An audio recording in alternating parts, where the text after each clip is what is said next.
할렐루야. 오늘 매일 주님과 함께 우리 찬송가 383장입니다. 눈을 들어 산을 보니 부르며 시작하겠습니다.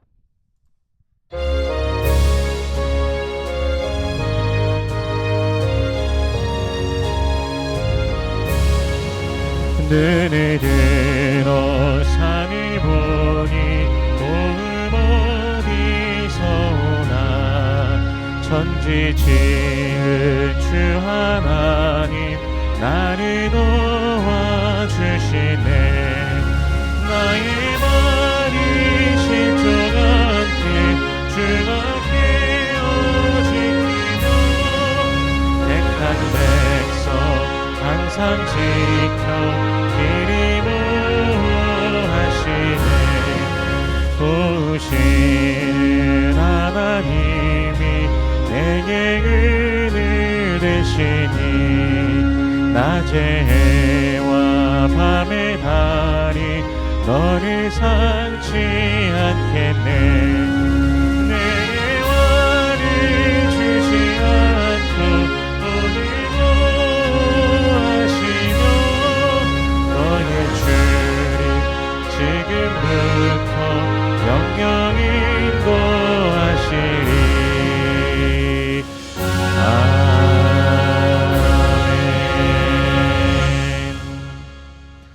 아멘. 오늘 매일 주님과 함께 우리 함께 나눌 말씀은 마태복음 15장 1절에서 20절까지의 말씀입니다. 우리 봉독은 1절에서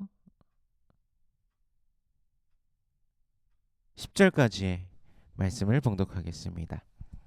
그때 바리새인과 서기관들이 예루살렘으로부터 예수께 나와 이르되 당신의 제자들이 어찌하여 장로들의 전통을 범하나이까? 떡 먹을 때에 손을 씻지 아니하나이다. 대답하여 이르시되 너희는 어찌하여 너희의 전통으로 하나님의 계명을 범하느냐? 하나님이 이르셨을 때 내 부모를 공경하라 하시고 또 아버지나 어머니를 비방하는 자는 반드시 죽임을 당하리라 하셨거늘 너희는 이르되 누구든지 아버지에게나 어머니에게 말하기를 내가 드려 유익하게 할 것이 하나님께 드림이 되었다고 하기만 하면 그 부모를 공경할 것이 없다 하여 너희의 전통으로 하나님의 말씀을 폐하는도다. 외식하는 자들아 이사야가 너희에 관하여 잘 예언하였도다. 일러스되 이 백성이 입술로는 나를 공경하되 마음은 내게서 멀도다. 사람의 계명으로 교훈을 삼아 가르치니 나를 헛되이 경배하는도다 하였느니라 하시고 무리를 불러 이르시되 듣고 깨달으라. 아멘. 잠시 기도하겠습니다. 살아계신 하나님 은혜를 감사합니다. 주 예수 그리스도의 놀라우신 은혜와 사랑, 그 십자가 사랑 보혈의 은혜로 우리를 죄와 사망의 권세에서 건져내 주시고 영원한 생명을 주시니 감사합니다. 주님 안에 있는 그 구원을 감사하며 주님을 찬송하오니 주여 홀로 영광 받아 주시옵소서. 우리들의 평생에 주님을 기뻐하며 주님의 구원을 즐거워하며 매일 주님을 높이는 우리의 삶이 되게 하여 주시옵소서. 때로는 그 은혜를 잊어버리고 망각하고 죄악 가운데 그 유혹 속에 미혹 속에 빠졌던 우리의 모습이 있습니다. 주님의 마음을 슬프게 하였던 우리의 모습들 주여 구하오니 용서하여 주시옵소서. 우리를 새롭게 하시고 주님을 찬송하며 늘 전진하는 주의 백성들 되게 하여 주시옵소서. 이 시간 말씀을 대합니다. 성령께서 친히 말씀 조명하여 주시사 깨닫게 하시고 아멘으로 화답케 하시며 순종케 하시며 하늘로부터 내리는 신령한 복을 누리는 모든 주의 백성들 되게 하여 주시옵소서. 감사드리며 예수님 이름으로 기도드립니다. 아멘. 갈릴리 지역에서 예수님께서 활동하고 계신 중에 예루살렘으로부터 바리새인과 서기관들이 방문합니다. 그들이 예수께 그렇게 오는 이유는 뭐 늘 단순합니다. 시비 걸고 어떻게 하면 넘어뜨릴까 하는 그 이유 때문인 것이죠. 이제 예루살렘 그 종교 중심지에서 바리새인 서기관들이 쉽게 말하면은 더 강한 어떤 종교적 제재를 가하려고 더 어떤 자신들이 가진 지혜와 자신들이 가진 힘으로써 어떻게든 눌러보려고 그것을 방문하는 것입니다. 2절 말씀에요. 당신의 제자들이 어찌하여 장로들의 전통을 범하나이까? 떡 먹을 때 손을 씻지 아니하나이다. 바리새인과 서기관들은 이제 예루살렘에서 그들이 와서 이제 살펴보았을 것입니다. 그리고 살펴보자 손을 씻지 않고 먹는 제자들의 모습을 이제 비판하면서 예수님에게 당신의 제자들이라고 하면서 이제 예수님을 비방하는 것이죠. 어, 전통에 따라 사실 식사 전에 손을 씻는 것은 그들에게 있어서는 중요한 일이었습니다. 탈무드에서는 식사 전에 손을 씻지 않는 자는 살인자와 같은 악인이다라고 그렇게 쓰여 있기도 합니다. 그런데요, 사실 율법에는 이런 규례가 있지 않습니다. 그러나 유대인들은 이것을 장로들의 전통으로서 지키고 있었습니다. 유대인들의 그럼 손을 씻는 장면이 도대체 어디 있었기에 그러는가 생각해 본다면 제사장들이 이제 성소에 들어갈 때 이제 물두멍에다가 손을 씻고 발을 씻고 그들이 들어가는 장면이 있습니다. 근데 이제 그런 것들을 이들이 이제 확대 해석하고 이제 사람들의 어떤 그 규례로서 자신들이 지켜야 될 규범으로서 계속해서 바꿔가면서 이것이 하나의 전통이 되었을 것으로 추측됩니다. 그래서 바리새인 서기관들 유대 종교 지도자들이 지금 실질적으로는 하나님의 말씀 율법에서 주시는 것보다도 자신들이 지켜오는 전통을 더 중요시 여기고 있는 모순 속에 빠져 있게 되는 것이죠. 그래서 예수님께서 그들의 모순에 대해서 지금 말씀하시는데요. 5절과 6절 말씀을 보면요. 너희는 이르되 누구든지 아버지에게나 어머니에게 말하기를 내가 드려 유익하게 할 것이 하나님께 드림이 되었다고 하기만 하면 그 부모를 공경할 것이 없다 하여 너희의 전통으로 하나님의 말씀을 폐하는도다. 아멘. 예수님께서는 부모를 비방하는 자는 반드시 죽임을 당하리라라는 이 출애굽기 21장 17절 말씀, 레위기 20장 9절 이 말씀과 부모를 공경하라는 출애굽기 20장 12절 그리고 신명기 5장 16절 말씀을 가져오시면서 그들이 하나님을 섬기는 핑계로 율법을 틀어서 부모를 공경할 것이 없다라고 하며 그 전통으로 하나님의 말씀을 폐하고 있다라고 말씀하고 계시는 것이죠. 마가복음 7장에서는 고르반이란 단어로서 이 장면을 말씀해 주시는데 고르반은 이제 예물이라는 뜻입니다. 장로들의 전통에서는 성전에 제물을 바치는 것으로 부모 부양의 책임을 대신할 수 있도록 허용하였습니다. 이 전통을 통하여 그럼 그들이 도대체 가지려고 하는 것, 하려고 하는 것이 무엇이었을까요? 바로 성전에 재물을 쌓을 수 있었던 것이죠. 탐욕적으로 재물을 쌓아둘 수 있었던 것입니다. 그래서 예물을 부모를 봉양하기 위한 것이었는데 내가 이것을 하나님께 드린다라고 하면은 그 부모를 봉양하지 않고서 그저 예물을 드림으로써 그게 다 제하여진다라고 공경할 것이 없다라고 이제 이렇게 핑계를 만들어 주는 것이죠.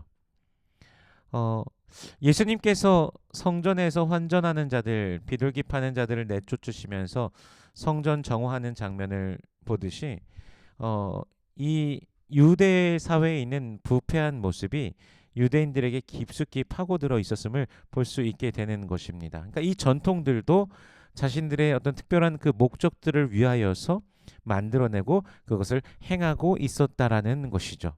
그것을 바로 사람이 그렇게 만들어서 자신들을 위하여서 그런 것들을 만들어내고 행하고 있었던 것이죠.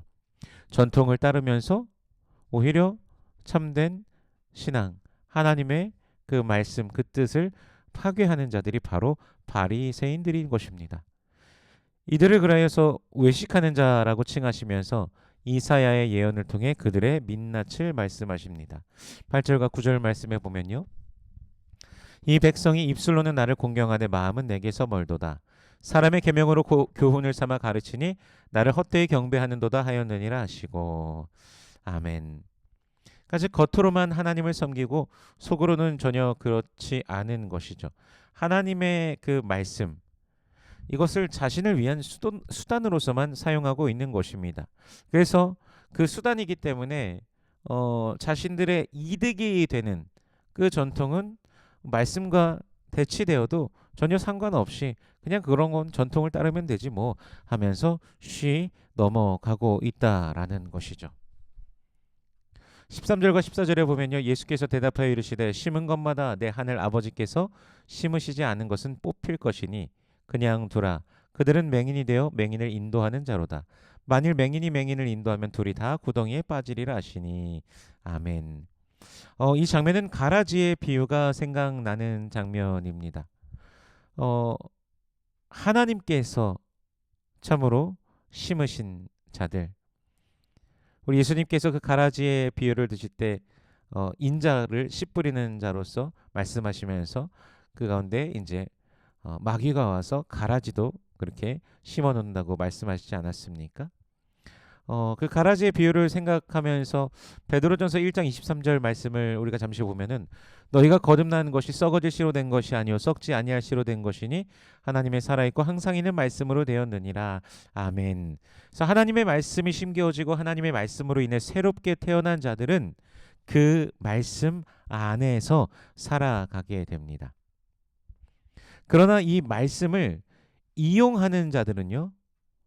말씀을 분명히 아는 것 같은데 그 안에 있는 생명은 알지 못하고 그저 말씀을 종교적 유익을 위한 수단으로 이용하기만 할 뿐이라는 것이죠. 그리고 그 말씀이 분명히 지켜져야 되고 선포되어져야 되는 그 순간 속에서 자신의 어떤 그 이득과 반하는 것이 있다라면은 다른 것을 쫓아간다라는 것이죠. 그래서 이런 자들을 맹인이라 하시며 하나님께서 심지 않으신 식물이라고 오늘 본문에서 말씀하고 계십니다. 요한복음 14장 21절에서도 우리 예수님 이렇게 말씀하시죠. 나의 계명을 가지고 지키는 자라야 나를 사랑하는 자니 라고 말씀하고 계십니다. 즉 하나님의 사람들은요. 주님의 말씀을 품고 지키며 생각하며 그 말씀 가운데 살아가는 자들입니다. 말씀을 가지고 말씀을 통하여 살아가고자 이 땅 가운데서 발버둥 치면서 매일을 살아간다라는 것이죠. 초대교회 성도들이 그 고난과 아픔, 그 환난 속에서도 자신들을 옥죄어오는 그 사회적 핍박 속에서도 주 예수 그리스도를 믿음으로 살아갈 수 있었던 것, 주님의 말씀을 의지하며 살아갈 수 있었던 것, 바로 그들이 주께서 뿌리신 씨앗이며 또한 알곡이기 때문입니다. 오늘날 우리 말씀을 가지고 품고 살아가야 됩니다. 말씀을 사모하며 그 뜻 안에서 살아가길 원합니다. 그 말씀이 내게 생명을 주셨음을 기억하며 그 안에 살아가는 우리가 되기를 원합니다. 오늘도 주님께 영광 올려드리며 주님을 높이는 하루, 알곡으로서의 이 하루가 되시기를 주 예수 그리스도의 이름으로 축원합니다. 기도하겠습니다. 살아계신 하나님 은혜를 감사합니다. 주 예수 그리스도의 영원하신 그 사랑, 그 놀라우신 은혜를 우리에게 베풀어 주시니 감사합니다. 예수 안에서 늘 기뻐하며 믿음으로 전진하는 주의 백성들 되게 하여 주시옵소서. 매일 주님을 바라며 기대하며 소망 중에 나아가는 우리가 되게 하여 주시옵소서. 어지러운 세상 속에서 예수의 이름으로 늘 살아가는 우리가 되게 하시며 주님께서 가르치시고 인도하시는 그 생명의 길을 좁은 길, 좁은 문의 그 길을 매일 믿음으로 걸어가게 하여 주시옵소서. 주의 백성들의 기도 가운데 주님 응답하여 주시옵소서. 지금도 부르짖으며 기도하는 주의 백성들의 그 자리 가운데 찾아가 주시며 주님 응답하여 주시옵소서. 또한 육신의 연약한 자들을 주님께서 일으켜 주시옵소서. 치료하여 주시옵소서. 창조의 주님께서, 구원의 주님께서, 또한 치료의 주님이심을 믿습니다.